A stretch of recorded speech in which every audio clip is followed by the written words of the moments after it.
If you want to translate with camera on Xiaomi 17, in that case you can go to the camera, and then once you open the camera, then in here at the top we should be able to find the Google Lens button or icon.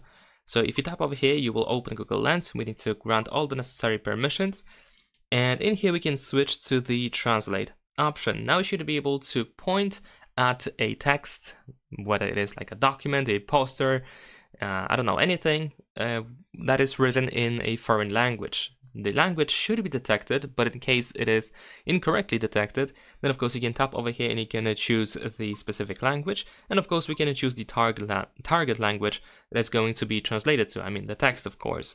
And you don't have to use the shutter button or anything like that. Most of the time you can just simply point steadily at the text in order to translate it, but of course if needed you can actually use the shutter button in order to take a photo, and then the camera is going to provide the translation a couple of seconds afterwards. And that is pretty much it. Leave a like and subscribe.